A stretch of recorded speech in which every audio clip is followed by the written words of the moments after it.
Hello दोस्तों, स्वागत है आपका मेरे यूट्यूब चैनल में, creative education centre YouTube channel में। तो आज हम लोग करेंगे 6 नंबर का 2 number.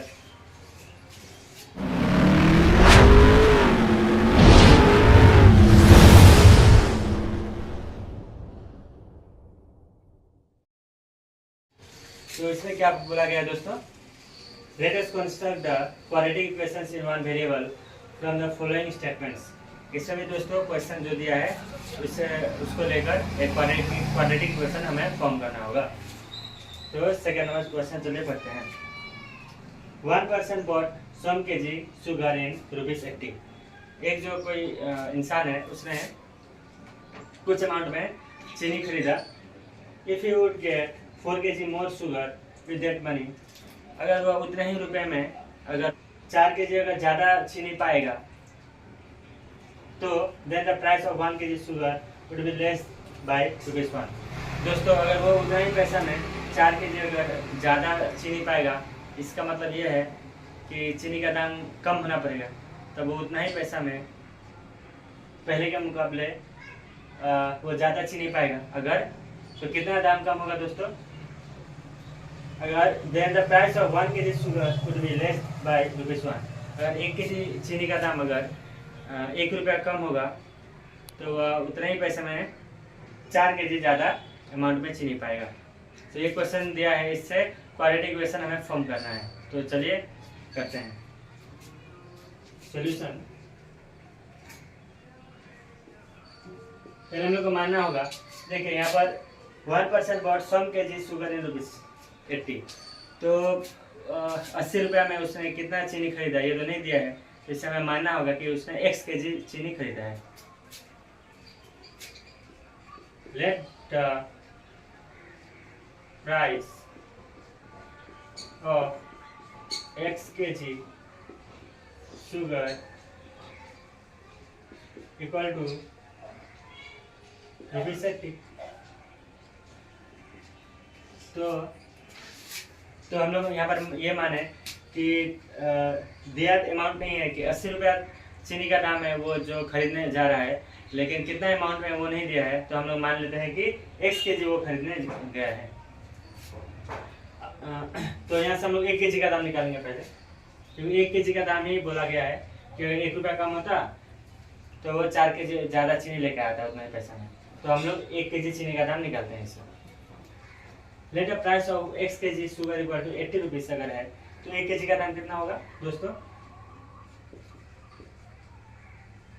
Then the price of 1 kg sugar would be, तो 1 kg का दाम कितना होगा दोस्तों? 80/x। 80/x rupees. तो ये हुआ 1 kg चीनी का दाम, शुगर का दाम। तो क्या हुआ? अभी क्वेश्चन बोला है दोस्तों कि 4 kg अगर 1 kg का दाम कितना होता, 1 रुपया अगर कम रहता तो वह 4 kg ज़्यादा चीनी लेकर आता। तो हम लोग चलिए अकॉर्डिंग टू क्वेश्चन फॉर्म करते हैं। अकॉर्डिंग टू क्वेश्चन, तो 1 kg चीनी का दाम कितना है दोस्तों? कितना? 80/x rupees. तो ये जो दाम आया 1 kg चीनी का, अगर ये 1 रुपया कम होता -x, अगर 1 kg चीनी का दाम जो अभी है उससे अगर 1 kg चीनी का दाम 1 रुपया कम होता तो वो कितना चीनी लेके आता दोस्तों? इंटू x किलो तो पहले ला रहा था, उतना तो लाता ही लाता, प्लस और 4 kg ज़्यादा लाता, और 4 kg ज़्यादा लाता। तो 1 kg का जो ये दाम है, ये जो क्वेश्चन एक जो दाम घटने पर अगर घटता दाम तो वो कितना चीनी लाता? इतना चीनी लाता। तो ये जो दाम है 1 kg का, अगर टोटल अमाउंट के साथ मल्टीप्लाई करेंगे तो ये टोटल जो चीनी का दाम है, जो घट के जो दाम, जो टोटल चीनी का दाम है, जितना वो अमाउंट लाता, जितना रुपया का वो चीनी लाता वो निकलेगा। तो वो तो सेम ही है, वो तो 80 रुपया का ही ला रहा है, बस दाम घट गया है तो वो थोड़ा ज़्यादा चीनी ला रहा है, लेकिन उसके पास तो 80 रुपया और वो 80 रुपया का ही ला रहा है, तो ये तो 80 रुपया ही होगा दोस्तों। ये सेम होगा। तो चलिए अब हम लोग इसको सॉल्व करते हैं।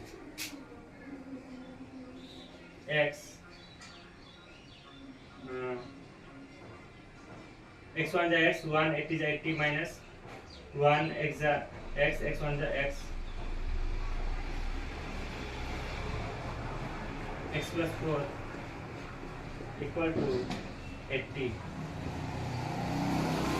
हम लोग क्या कर सकते हैं दोस्तों, तो ये तो मल्टीप्लाई के फॉर्म में है नीचे में, ये x को हम लोग इधर क्रॉस मल्टीप्लिकेशन कर सकते हैं। तो यहाँ पर रह जाएगा 80 minus x into x plus 4, और ये x क्रॉस मल्टीप्लिकेशन 80x हो जाएगा। अगर हम लोग क्या करेंगे, इसको और इसको मल्टीप्लाई करेंगे, 80x प्लस 84 जा 320 minus x into X, X square minus plus minus x four जा 4x, और ये 80x को इधर लाएंगे तो माइनस में आ जाएगा, माइनस 80x इक्वल टू यहाँ पर 0 हो जाएगा, plus 80x minus 80x cut गया, 80x से 80x को माइनस करेंगे तो 0 आएगा, इसमें कट गया। तो यहाँ पर दोस्तों आया minus X square minus 4x plus 320 equal to 0। अभी ये क्वाड्रेटिक इक्वेशन के फॉर्म में आ चुका है, और यहाँ पर माइनस को लेंगे तो इसको पॉजिटिव बना देंगे एक्स स्क्वायर। यहाँ पर आएगा X square minus minus plus minus minus plus 4x minus plus minus 320 equal to 0। और ये माइनस इधर 0 से डिवाइड हो गए 0 हो जाएगा। तो हम लोग का आंसर आया X square plus 4x minus 320 equal to 0। ये हम लोगों का आंसर।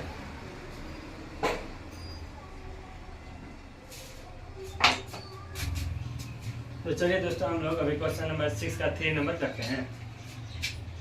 क्वेश्चन में क्या बोला गया है दोस्तों, the distance between two stations is 300 kilometre. मतलब दो स्टेशनों के बीच का जो डिस्टेंस है वो कितना है दोस्तों, 300 किलोमीटर है। मान लीजिए ये डिस्टेंस ए है और ये डिस्टेंस बी है, तो ए से बी में जाने के लिए कितना, ए से बी का डिस्टेंस कितना है दोस्तों, जो दिया गया है 300 किलोमीटर दिया गया है।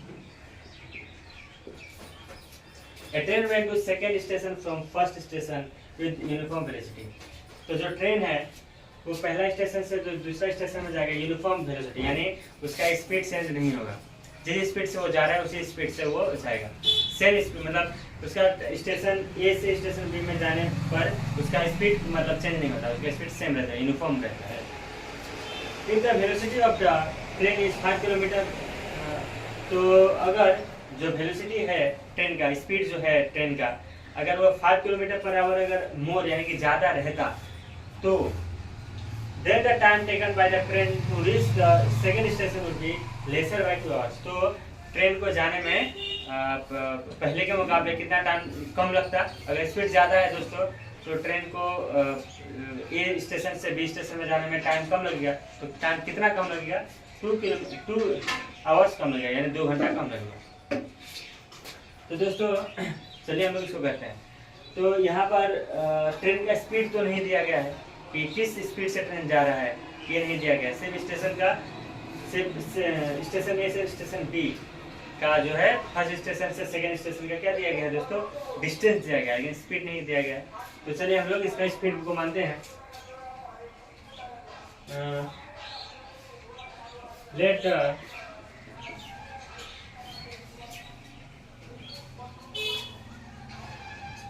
मतलब वेलोसिटी मानते हैं। Let the velocity of the train equal to x kilometre per hour. मान लीजिए ट्रेन का जो let the velocity of the train equal to x kilometre per hour. मान लीजिए जो ट्रेन का जो वेलोसिटी है वो कितना है दोस्तों, x किलोमीटर पर आवर है। तो उसको इसी स्पीड से 300 किलोमीटर स्टेशन फर्स्ट स्टेशन से दूसरे स्टेशन में जाने के लिए कितना टाइम लगेगा दोस्तों, पहले हम लोग ये जानते हैं velocity equal to distance by time होता है, जैसे आप लोग को पता ही होगा। तो velocity equal to distance by time होता है, तो हमें टाइम अगर जानना है तो टाइम इक्वल टू यहाँ से क्या निकलेगा दोस्तों, time equal to distance by velocity होगा। तो द टाइम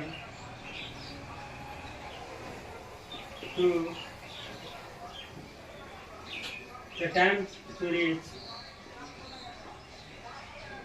second station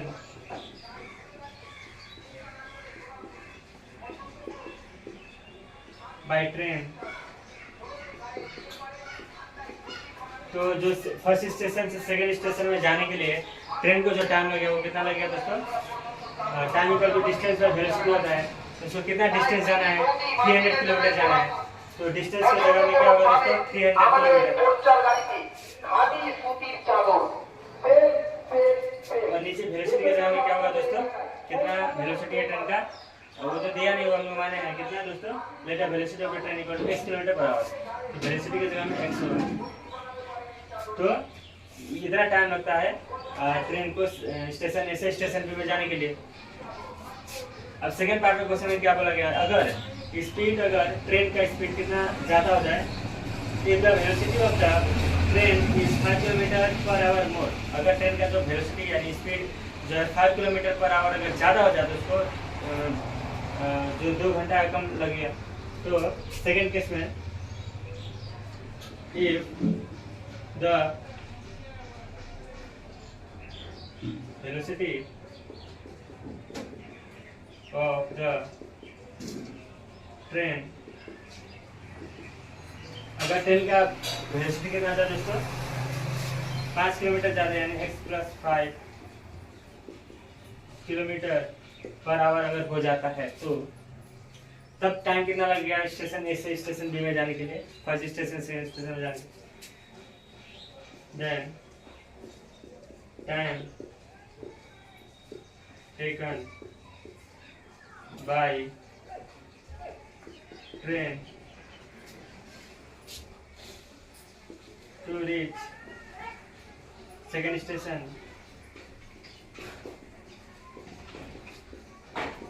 कितना लगेगा दोस्तों, सेम टाइम इक्वल टू क्या होता है डिस्टेंस और वेलोसिटी।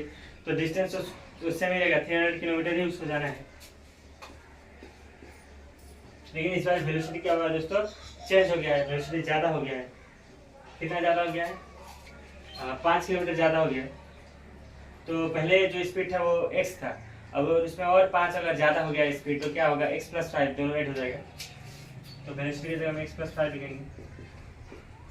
तो हम लोगों का जो नॉर्मल ट्रेन जो स्पीड में जा रहा था उसका उसमें जितना टाइम लगता है वो आ गया है, वो दिया गया है, वो निकला।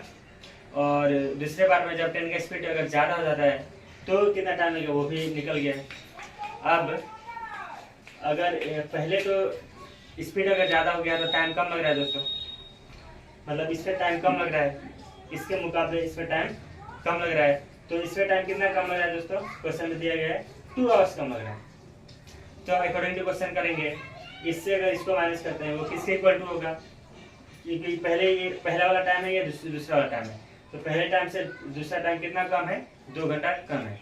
तो इसमें हम लोग इसको रखेंगे और आंसर आ जाएगा। According to question first time कितना है दोस्तों, 300/x, में सेकेंड में टाइम कितना है, x + 5। तो पहले टाइम से दूसरे टाइम को अगर माइनस करेंगे तो कितने के बराबर होगा, 2 घंटे के बराबर होगा।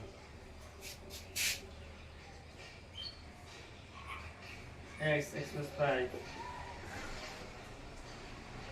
क्या होगा, x इससे ये डिवाइड होता है तो x पर जाएगा, x + 5 बचेगा, x + 5 × 300 हो जाएगा। ये तो आप लोगों को पता ही होगा दोस्तों। माइनस x + 5 से ये डिवाइड होगा तो x + 5 कट जाएगा, x बचेगा 300x, और फिर जो बचेगा x उससे 300 मल्टीप्लाई होगा, तो 300 × x 300x इक्वल टू 2। अभी क्या होगा, इससे मल्टीप्लाई होगा 300x प्लस 5 से 15 0 0 माइनस 300x, ये इससे मल्टीप्लाई होगा दोस्तों नीचे वाला x into X X square plus x into 5x equal to 2। तो ये नीचे वाले को हम लोग चलिए इधर लिखते हैं।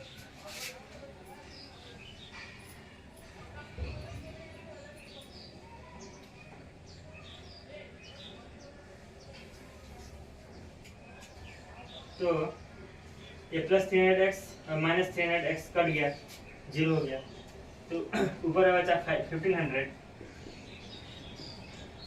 By x square plus 5x, इसके साथ मल्टीप्लाई हो जाएगा क्रॉस मल्टीप्लिकेशन में, तो 2 इंटू एक्स स्क्वायर, इसको फिलहाल नीचे रहने देते हैं, X square plus 5x equal to 2। अभी तो क्या होगा, क्रॉस मल्टीप्लिकेशन होगा दोस्तों, नीचे वाला ऊपर वाले से क्रॉस मल्टीप्लिकेशन होगा, ऊपर वाला नीचे वाले से, यहाँ कुछ नहीं मतलब 1 है, मल्टीप्लिकेशन होगा। तो 1500 1 से मल्टीप्लाई होगा 1500 ही रहेगा, और ये दोनों 2 से मल्टीप्लाई होगा 2x स्क्वायर प्लस 10x। अभी ये 1500 को उधर लेके जाएंगे, तो 2x square plus 10x minus 1500 equal to 0। अब यहाँ पर 2 कॉमन आएगा दोस्तों, x square plus 5x minus 2 7 जा 14 बचा 1 0 2 5 10 0 इक्वल टू 0। ये क्या होगा, फिर से क्रॉस मल्टीप्लिकेशन, ये 2 जो इंटू के साथ है, ये टोटल के साथ ये 2 इंटू के फॉर्म में है, ब्रैकेट के बाहर वाला नंबर ब्रैकेट के अंदर वाले नंबर के साथ क्या होता है दोस्तों, मल्टीप्लाई के रिलेशन में होता है। तो क्रॉस तो ये क्या होगा, ये 2 इंटू ये है, तो ये क्रॉस मल्टीप्लिकेशन में 0 के नीचे आएगा, डिवाइड होगा, तो 0 से अगर डिवाइड होगा तो 0 हो जाएगा। तो यहाँ पर बचा X square plus 5x minus 750 equal to 0। ये क्वालिटी क्वेश्चन है, हम लोगों का आंसर आ गया।